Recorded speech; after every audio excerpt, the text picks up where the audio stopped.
La PlayStation 2, una consola con bastante trayectoria, que nos trajo momentos bastante orgasmeantes a todos los que poseíamos este aparato. Y aquí es cuando salen los morrillos de 10 años diciendo: bro, fue mi infancia. Y personalmente, aunque esta consola no fue de mi época como tal, sí la pude llegar a disfrutar, debido a la posición socioeconómica que no me permitía que yo pudiera tener una consola de la última generación, como lo era la PlayStation 4 o la Xbox One en ese momento. Pero lo que se me hacía bastante curioso era que aun cuando ya se estaban anunciando esas consolas de nueva generación, la PlayStation 2 seguía sacando videojuegos, aún 13 años después de su lanzamiento, títulos que ya no eran tan llamativos, pero se lanzaban porque los usuarios de esta consola eran bastantes, al ser la consola más vendida de todos los fucking tiempos. En pocas palabras, era la consola más rica, papucha y sabrosa de esa época. Y probablemente te hayas preguntado como yo, ¿cuántos juegos podría llegar a tener esa consola? Que es la que tiene el título de la consola que más juegos lanzó. Y si no te lo has preguntado, pues haz como que sí, tú no la hagas de pedo, hijo. Pues bueno, dejándonos de tonterías, esta consola contó con la cantidad de 3870 juegos. Para que te des una idea, consolas como la Xbox One o la PlayStation 4 llegan apenas a contar con 1000 juegos. Y es que pensar que la consola con más juegos de la historia tuvo casi 4000 juegos es una completa locura. Haciendo cuentas, esto daría que se lanzaría un juego cada 1.2 días, o lo que sería lo mismo 8.4 juegos por semana y 38 juegos por mes aproximadamente, a lo largo de 13 fucking años. Sin duda esto se debió al buen recibimiento del público hacia la consola y sus juegos. Y es que sí, no lo voy a negar, había juegos bastante horrendos, repugnantes, mediocres. ¡Ey!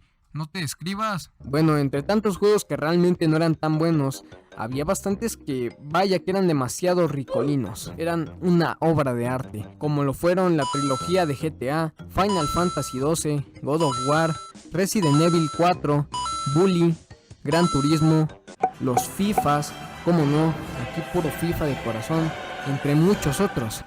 Y esto es algo que resulta bastante curioso, y ahora mismo te explico por qué.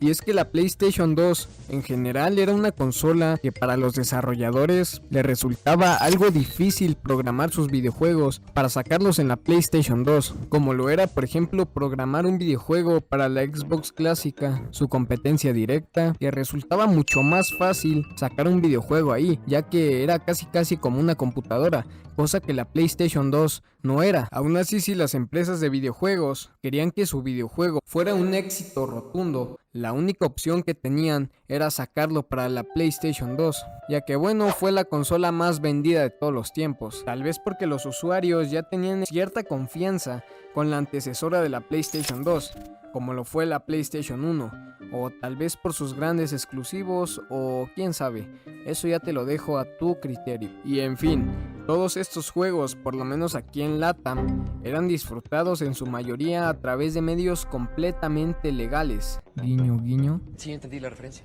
Donde podías adquirir un videojuego que legítimamente te costaría unos $30 por $1 o $2, con el simple hecho de chipear tu consola. Porque sí, en ese entonces era más común sacar juegos de películas, series o de prácticamente cualquier cosa, ya que el mercado no estaba tan saturado y competitivo, y los juegos tardaban mucho menos en desarrollarse, ya que ahora un videojuego muchas veces se llega a demorar hasta un chorral de tiempo, ya que ahora la banda es mucho más exigente. Ahora tienen puros juegos con escenas cochinotas, gráficos 8K y colores arruíname la vista. En fin, los juegos de la PlayStation 2 son una joyita en general, y a mí y a muchos del público nos trae bastante nostalgia y buenos recuerdos. Bueno banda, yo ya me tengo que ir, pero recuerden que aunque sea tarde, yo siempre regresaré en un próximo video.